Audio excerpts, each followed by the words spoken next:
Kreia hates the Force, and Anakin is birthed by the Force, prophesized to bring balance to it. If you have been keeping up with my past few AI videos, I've tangled with the idea of how Kreia would interact with Anakin Skywalker, but I figured I should make a video on it on its own. How Kreia would view the Chosen One prophecy, her views on Skywalker, and the nature of the Force as well. So let's get right into it. But before we get started, if you are interested in more things related to Star Wars, the Old Republic, and artificial intelligence, don't forget to check out the rest of my channel.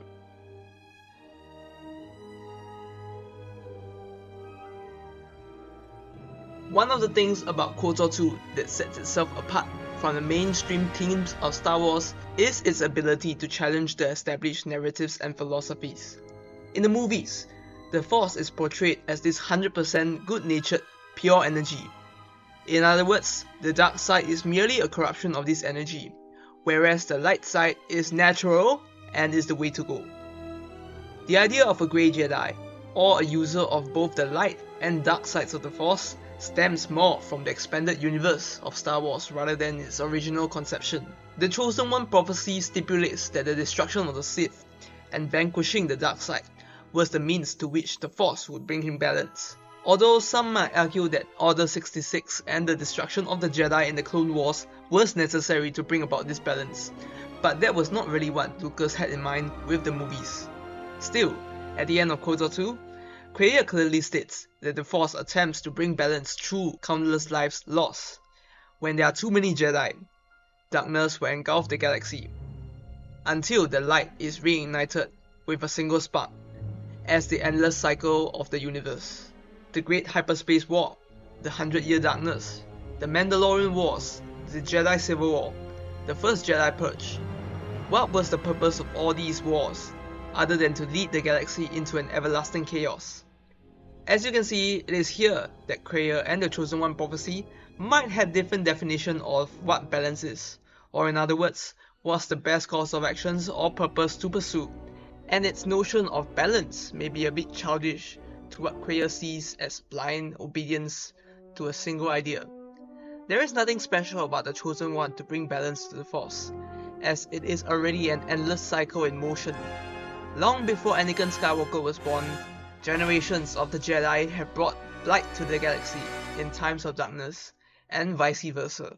It is a natural cycle of the Star Wars universe that would have occurred naturally, regardless of whether or not Anakin Skywalker existed.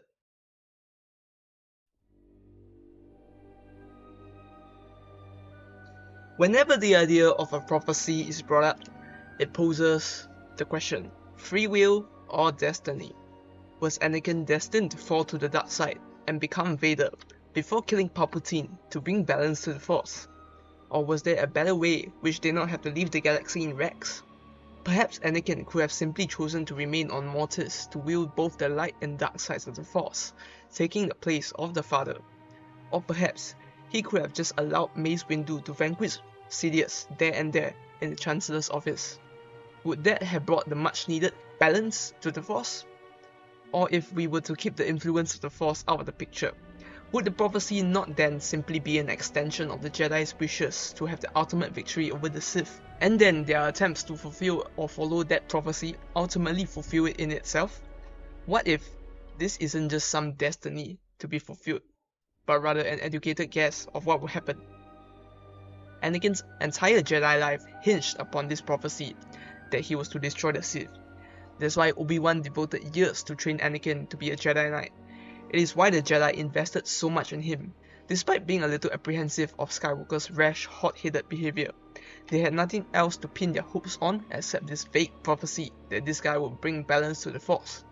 Regardless of what the prophecy truly is, the fact remains that it held great sway on many decisions made by Obi-Wan, Anakin, the Jedi Council, and was easily exploited by Sidious in the most cunning way possible to take over the galaxy, because their actions were just so predictable. Which is something we know Madame Choose Your Own Path is not a big fan of. And adding on to that, the inclusion of celestial beings such as the gods of Mortis further confuses things. The prequel era is only a fraction of the entire galactic timeline. What then does the balance of the Star Wars galaxy truly entail, since Anakin Skywalker only existed in a short period of time.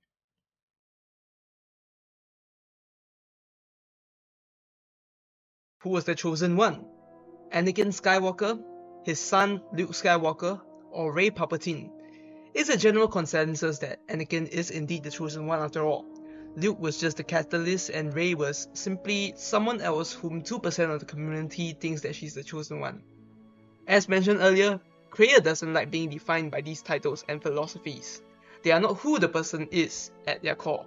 Kreia holds the title of the Lord of Betrayal, the alias Darth Treya, but she would rather be a nobody, who was rejected by both the Sith and the Jedi. It doesn't matter to Kreia if Anakin was destined by some Jedi prophecy to bring balance to the Force, if it doesn't value add to his learning and to his person and independence as an individual.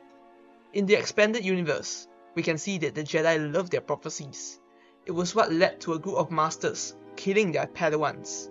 And if you conversed with Jolee in the first installments of Knights of the Old Republic, there was a story about this young knight, Endor Vex, who had some great destiny. The way it was fulfilled, however, was rather hilarious. Instead of fighting for justice like a regular Jedi does, he got a bit too talkative about his destiny and a pirate decided to crush his windpipe, dump him in a vacuum of space. But lo and behold, he got stuck in a reactive shaft, destroying the ships holding the most influential pirates and completely destabilizing the sector. The tale is meant to demonstrate the limitations of these prophecies and titles that many put their hope in. Was Anakin the chosen one? By all counts, yes. But did he fulfill it by his own choices? Not so. His choices were in many ways a direct opposition to the fulfillment of it. It was more so the influence of his son that rekindled the light in his heart to destroy Sidious in Return of the Jedi. Of course, we could go on and on about how Kreia would shit on the Jedi from every era, especially the prequels, especially Anakin. But I guess that goes to show the differences in their stories and there's a beauty behind it. Anakin's fall to the dark side was complicated. He had many issues from the get-go, and the thing that pushed him over the edge was his love for Padme. But what pushed him back to the light was his love for his son, even as conflicted as he was all his life. He is a classical hero turned villain, then back again. Kreia, however, was one who devoted her life to the Jedi, then to the Sith, to be shunned away by both. But she grew and learned her own truths. A character who was written to challenge the status quo of Star Wars. So, in your opinion, what do you think this balance of the Force should entail? Would there be some other chosen ones in the galaxy? Let me know what you think down in the comments. Cheers!